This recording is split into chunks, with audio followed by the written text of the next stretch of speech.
श्री स्वामी समर्थ. तुम्हा सगळ्यांचं श्री स्वामी समर्थ कृपा या माझ्या मराठी यूट्यूब चॅनलवर मनापासून खूप खूप स्वागत. उद्या आपल्या स्वामी समर्थ महाराजांचा प्रकट दिन आहे. उद्याचा दिवस हा सर्व स्वामी भक्तांसाठी अतिशय महत्त्वाचा दिवस आहे. तर उद्या आपल्याला काय करायचं आहे?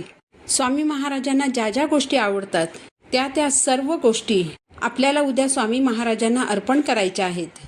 महाराजांना हिना अत्तर आवडतं म्हणून उद्या पूजा करताना महाराजांना हिना अत्तर लावायचं. चाफ्याचं फूल अर्पण करायचं, कारण चाफ्याचं फूल देखील महाराजांना अतिशय प्रिय आहे.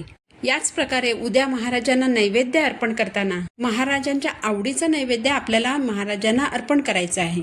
तर महाराजांना कोणता नैवेद्य अर्पण करायचा याच बाबतच्या माहितीचा आज आपला व्हिडिओ आहे. व्हिडिओ संपूर्ण पहा. चॅनलवर नवीन असाल तर चॅनलला सबस्क्राईब करा.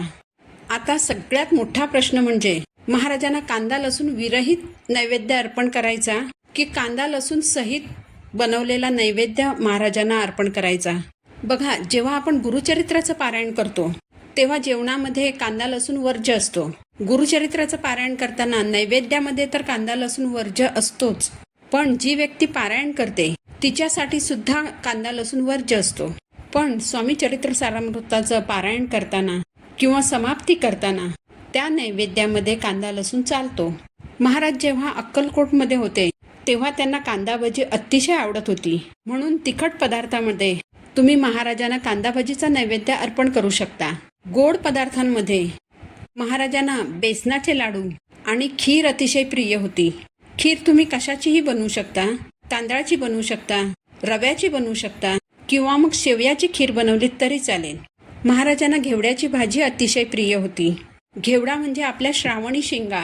तर बघा, उद्या महाराजांना नैवेद्य अर्पण करताना वरण भात, घेवड्याची भाजी, पोळी, कांदा भजी आणि बेसनाच्या लाडूचा नैवेद्य तुम्ही महाराजांना अर्पण करू शकता.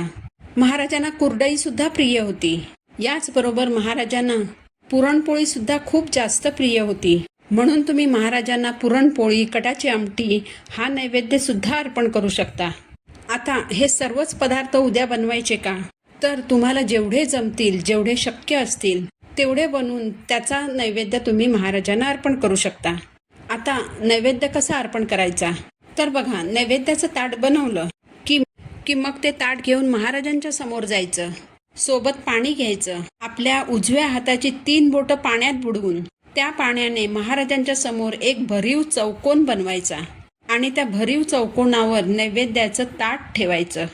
नैवेद्याचं ताट महाराजांच्या फोटोसमोर अथवा मूर्तीसमोर ठेवल्यानंतर सगळ्यात पहिलं काय करायचं तर ताटातल्या प्रत्येक पदार्थावर एक तुळशीचं पान ठेवायचं. कारण नैवेद्यावर तुळशीचं पान ठेवल्याशिवाय कोणतेही देव नैवेद्य ग्रहण करत नाहीत. फक्त गणपती बाप्पा आणि महादेवांना नैवेद्य दाखवताना त्या नैवेद्यावर तुळशीचं पान ठेवलं जात नाही. पण स्वामी महाराजांना नैवेद्य अर्पण करताना ताटातल्या प्रत्येक पदार्थावर तुळशीचं पान ठेवायचं आहे. यानंतर एक तुळशीचं पान आपल्या हातात घ्यायचं, आपल्या उजव्या हातात घ्यायचं. ते तुळशीपत्र पाण्यामध्ये बुडवायचं आणि गायत्री मंत्र म्हणत पाण्यासहित तुळशीपत्र ताटाभोवती फिरवायचं. ओम तत्सवितुर्वरेण्यं भर्गो देवस्य धीमहि धियो यो नः प्रचोदयात असा 3 वेळा गायत्री मंत्र म्हणत 3 वेळा ताटाभोवती पाणी फिरवायचं. तर ताटाभोवती पाणी फिरवून झाल्यानंतर आपल्याला ताटातला प्रत्येक पदार्थ महाराजांना खाऊ घालायचा आहे. आता हे कसं करायचं तर यासाठी आपल्याला काही मंत्र बोलायचे आहेत. तर आपल्या हातात जे तुळशीचं पान आहे ते आपल्या उजव्या हाताच्या 5 बोटांमध्ये पकडायचं. आपला हात ताटातल्या पदार्थाकडे न्यायचा आणि ताटातल्या पदार्थाकडून तो हात स्वामींच्या चरणाशी न्यायचा. त्यावेळी आपल्याला मंत्र बोलायचे आहेत. मंत्र काय आहेत?